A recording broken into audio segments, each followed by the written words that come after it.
Hello everyone, welcome back to my channel. In this video, we are going to explore about chapter 13, magnetic effects of electric current, topics 13.5, 13.6 and 13.7. Let me first introduce the topics 13.5, electromagnetic induction, 13.6, electric generator, 13.7, domestic electric circuit.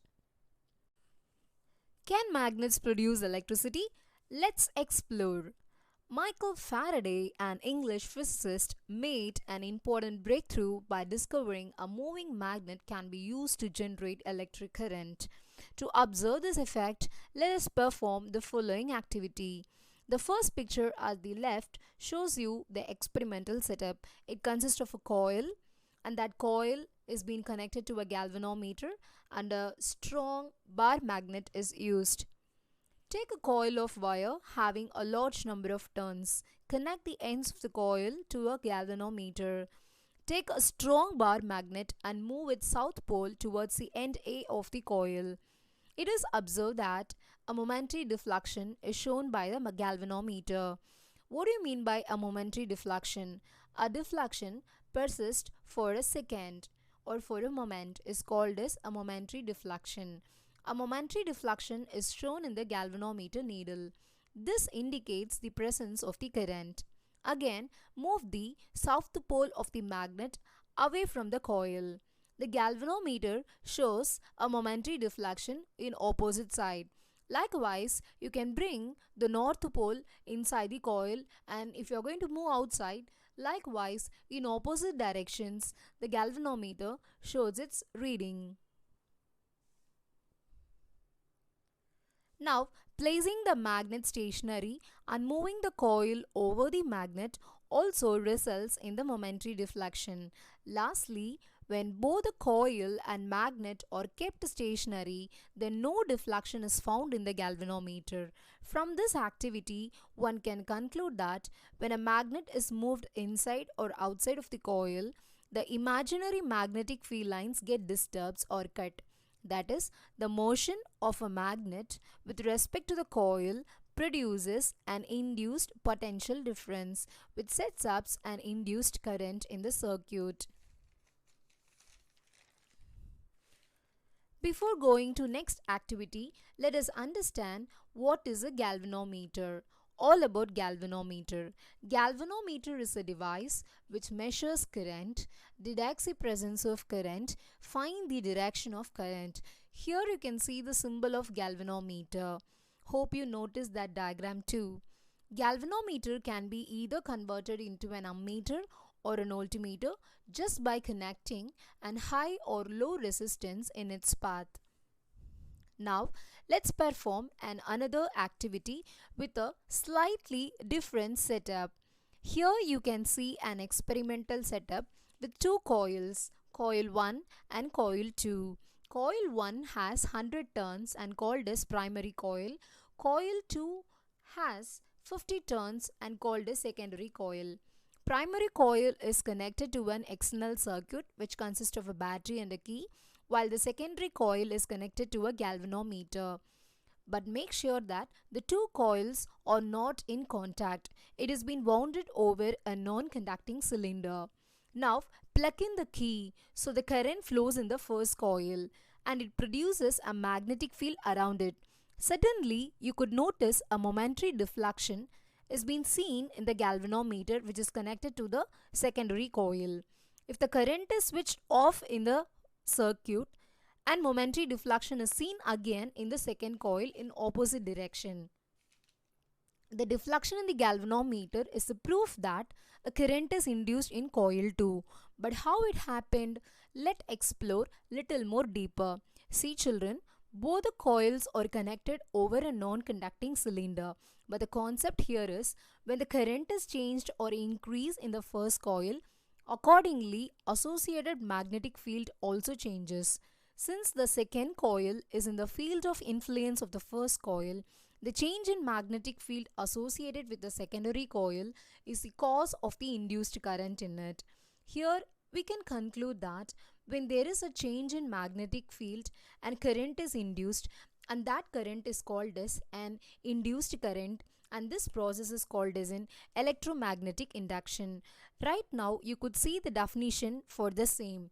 Electromagnetic induction: changing a magnetic field in a conductor induces a current in another conductor is called as electromagnetic induction. The induced current is found to be maximum when the direction of motion and the magnetic field are at right angles.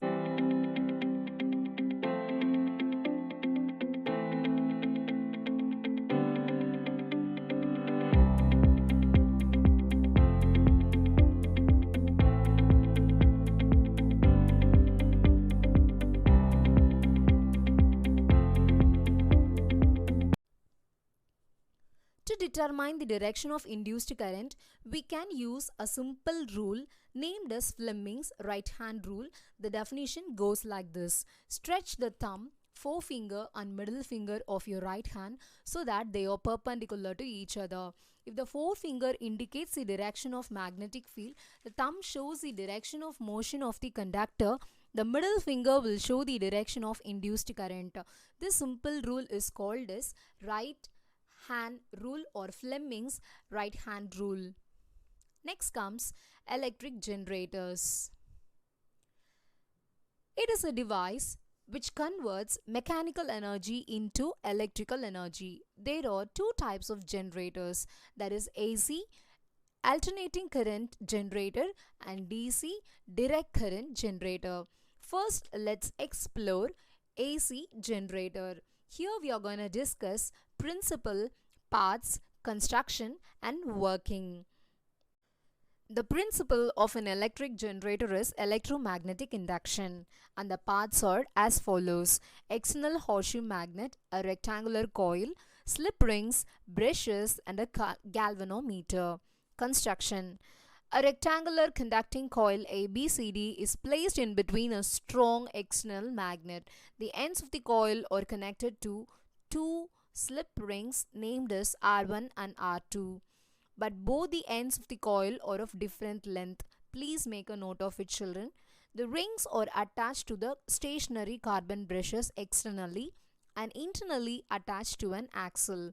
The outer ends of the two brushes are connected to the galvanometer to show the flow of current in the circuit. Now comes the working. When the axle is rotated, the rectangular coil also rotates along with it. Let us consider the coil rotates in a clockwise direction. When the coil rotates, it disturbs the magnetic field. By then the current is induced in the coil ABCD.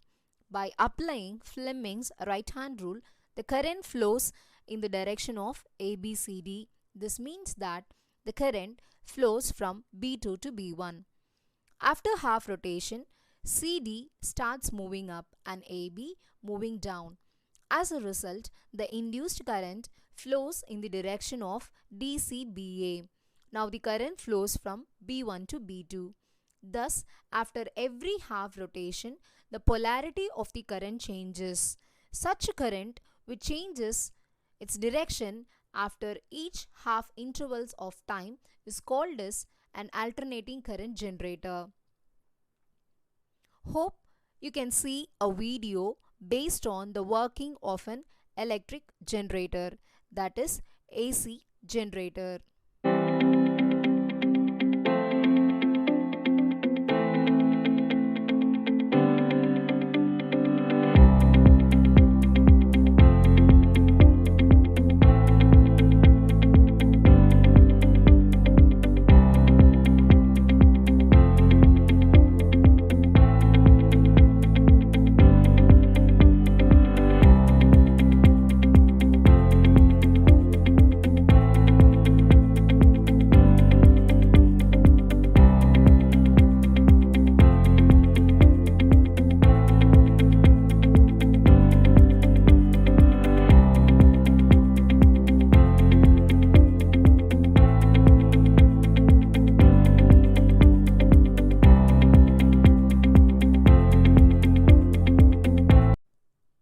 Next, let's explore DC generator, which includes principle, parts, construction and working.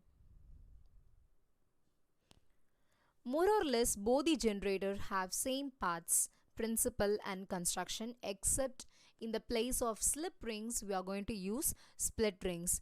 The construction all are all same for both AC and DC generator except the rings introduced. The procedure goes like this.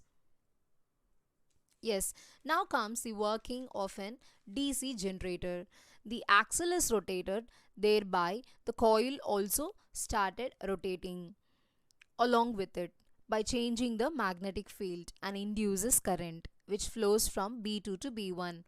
After half rotation, again the current flows from B2 to B1. This is because one brush is at all times in contact with the arm moving up in the field while the other is in contact with the arm moving down. Thus, a unidirectional current is produced, and this type of generator is called as DC generator or direct current generator.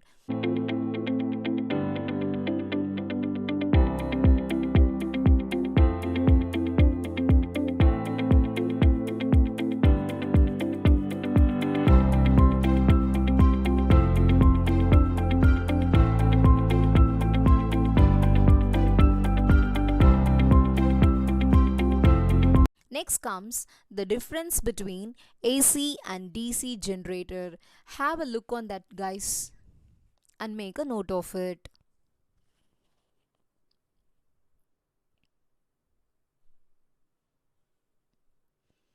Difference between AC and DC, that is alternating current and direct current. AC stands for alternating current and it flows in both the direction, positive to negative terminal or from negative to positive terminal, can be transmitted to a long distances without any energy losses. The one and only source of AC is alternating current generator. DC, that is direct current, it is a unidirectional current which flows from positive to negative, cannot be transmitted for a long distances as it produces more energy losses. The sources of DC are shown here. You could see a DC generator, batteries and solar cell. And also the symbols for DC, AC and the graphical representation of DC and AC are also shown at this moment. Make a note of it. Children, now observe the AC graph closely. You could see one complete cycle, that is from 0 to 2 pi. In India, alternating current changes after every 1 by 100 second, that is the frequency of AC is 50 Hz. What does it mean?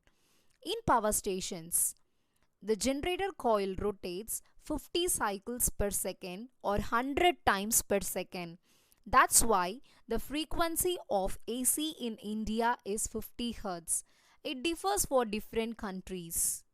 Hope you understood AC generator and DC generator. Now let's move on to domestic electric circuit. See, electrical energy generated in power station takes a very long way to reach our homes. You can see the step-by-step process over here.